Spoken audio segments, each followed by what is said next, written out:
de uma possível gestão sua para atividades culturais, esportivas, de congraçamento, etc., para além dos muros de Manguinhos. Há alguma pretensão longínqua que seja de se estabelecer uma sede campestre ou esportiva fora da Fiocruz? Só retornando a pergunta, desconhece o estatuto, porque isso não está previsto no estatuto não, tá? Só está previsto que a pessoa for retirada e nós não retiramos nós não o excluímos do sindicato, tá? Então, assim, ele poderia, quem faltar a 5 reuniões, pode ser excluído, e nós não fizemos isso, nós não praticamos. Então, assim, as pessoas que quiserem sair, elas podem fazer e podem se candidatar. Isso não... Então, assim, é importante que leia o estatuto antes de candidatar. Bom, assim, sede campestre, gente, quando lá atrás nós ganhamos o Bresser, né, todo mundo era 1 milhão, né, que assim... Aí todo mundo queria sede campestre. Então, olha só, as pessoas não têm ideia do custo de uma sede campestre, né? Então, assim, a gente acredita que o que a gente consegue oferecer aqui assim, dá para as pessoas terem a sua saúde, as suas relações fortalecidas, né, no campo de futebol, praticando as suas atividades. A gente tem dança, nós temos exposições, temos as nossas festas, né, que são um motivo de alegria, de congraçamento. Agora, sede campestre tem um custo altíssimo. E assim, as pessoas devem se agregar, né, um clube de, né, assim, se associar, né, de uma outra forma, se quiserem, né, assim, não é função do sindicato oferecer esse tipo de coisa. O que nós oferecemos é que no nosso ambiente de trabalho a gente ter o que a gente tem, né? As nossas corridas, o futebol, assim. Agora, para além disso, assim, é um custo extraordinário que o sindicato não teria como arcar.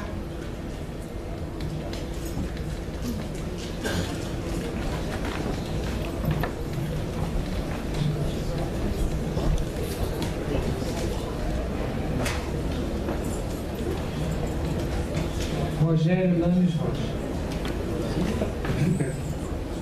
A atuante e sempre foi de esquerda, sem ser esquerdista, no sentido atribuído pelo revolucionário Lenin, de esquerdismo como infanticidade. No debate do IFF, o candidato da chapa adversária achou inadmissível que as FOC, em alguns momentos, tenha posição somente...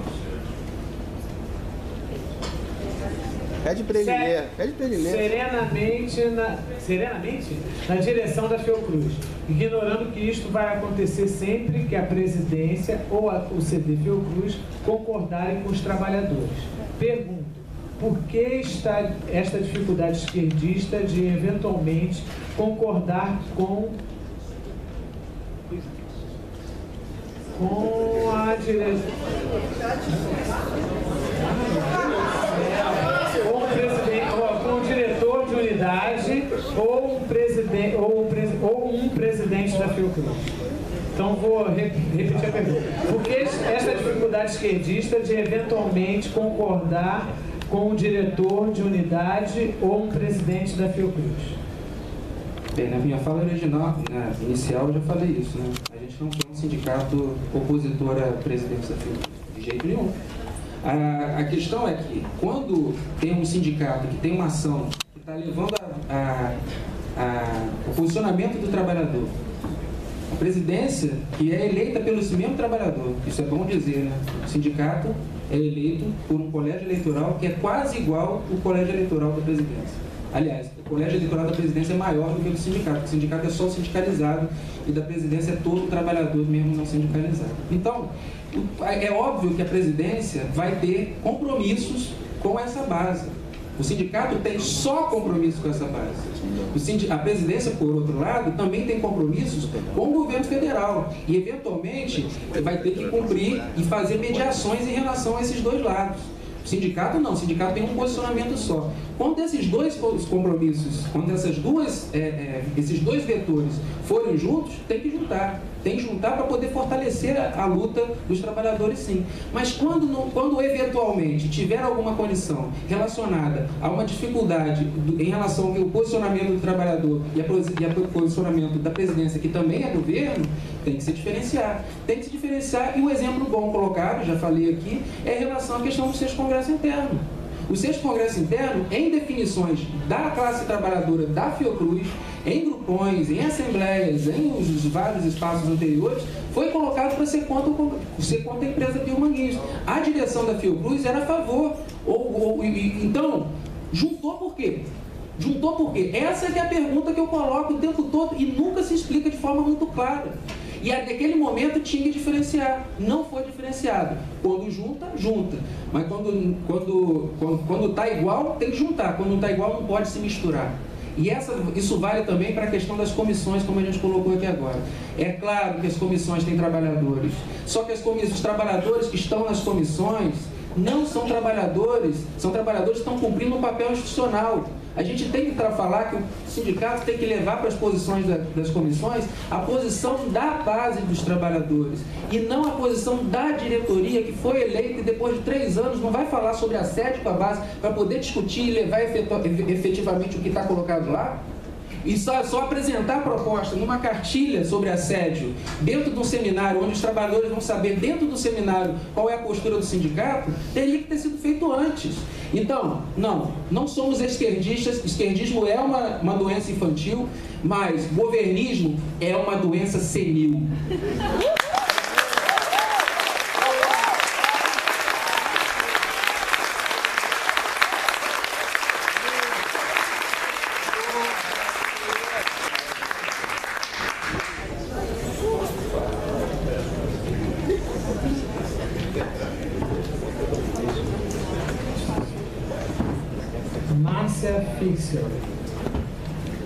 Com base em que esta chapa escreve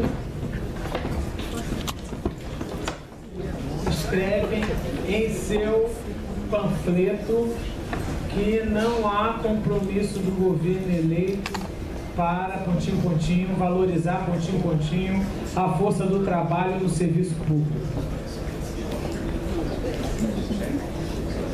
Não entendi.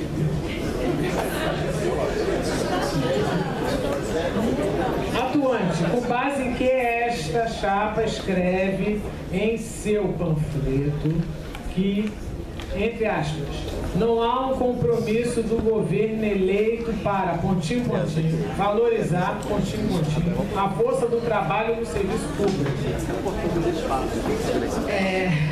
Eu entendi. Não é o panfleto, não, é o jornal, né?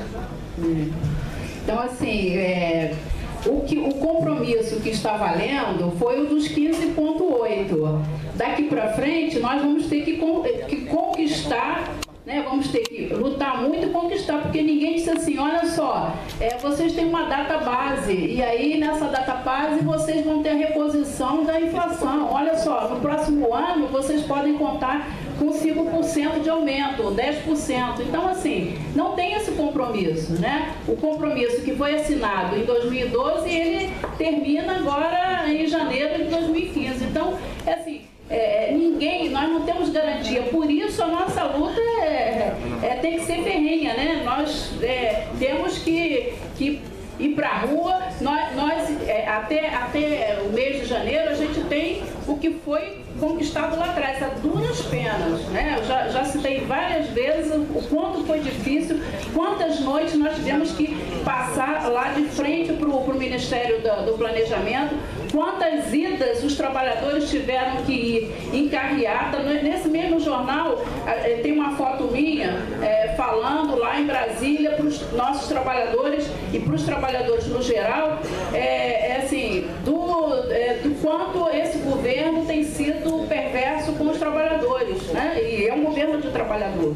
Então, assim, nós não podemos nos enganar que vai ser tudo fácil. Então, não tem esse acordo, não tem uma disposição de conceder nada. Tudo vai ter que ser ganho, vai ter que ser na luta. Então, assim, foi nesse sentido que foi colocado isso no nosso jornal, não é no conflito.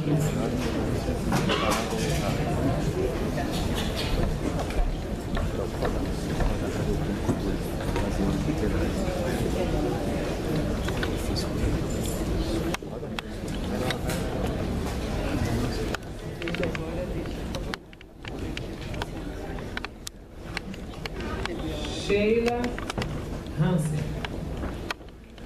Considerando o peso, entre parênteses, mais de metade, dos trabalhadores terceirizados na força de trabalho da Fiocruz, qual a proposta da chapa para defender os direitos desse grupo de trabalhadores frente ao cenário de restrições orçamentárias que se apresenta para o futuro próximo? Bem, nossa chapa o tempo todo, desde o manifesto, a gente coloca o tempo todo aos trabalhadores que constroem a Fiocruz, sejam os servidores, sejam terceirizados, sejam bolsistas e mesmo estudantes, que os estudantes também constroem a Fiocruz e muitas vezes são forças de trabalho também dentro do laboratório, dentro do serviço. Considerando isso, a gente tem que ter um respeito enorme por todas as pessoas que constroem a Fiocruz, porque nós queremos uma Fiocruz mais forte. Porém, tem dois compromissos que estão colocados também no nosso material, no nosso jornal, que eles ao serem apresentados, eles dão resposta a isso que Sheila coloca. A gente coloca que a gente precisa ter, para fortalecer o serviço público, um processo de desprecarização importante da força de trabalho e de luta por ampliação dos concursos públicos para a Fiocruz. Isso é o princípio básico. Nós não gostamos, ninguém gosta do fato de que a Fiocruz cresceu muito mais pela força de trabalho precarizada do que pela força do RJU. Então temos que lutar por uma Fiocruz cada vez mais com trabalhadores públicos. Porém, com os trabalhadores que são terceirizados ou bolsistas, que estão cada vez maiores, sobretudo através da Fiotec, a gente tem que ter, no mínimo, solidariedade de classe para eles.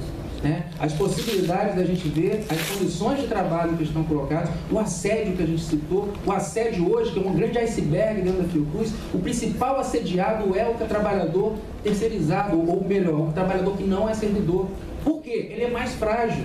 Então temos que ter política relacionada ao trabalhador que é terceirizado, ao mesmo tempo que procurar a desprecarização e ampliação do vínculo do RJU. Isso vale para toda a Fiocruz. Ou seja, precisamos valorizar esse trabalhador, mas também precisamos fortalecer o papel público por uma Fiocruz que tenha o RJU como orientador da sua forma de organização do processo de trabalho.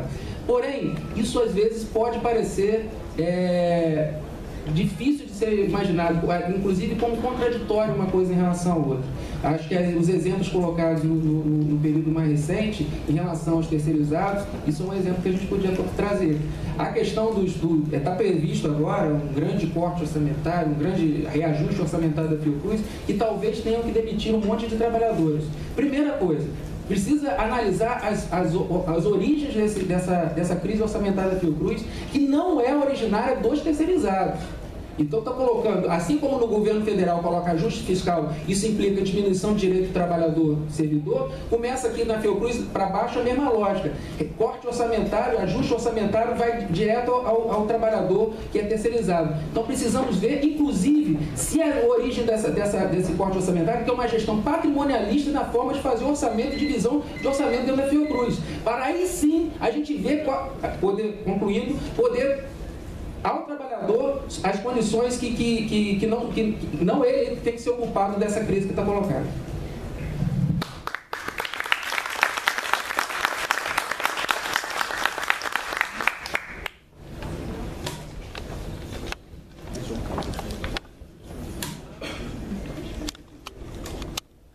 Consuelo. O que a SFOC tem feito pretende fazer em defesa dos aposentados?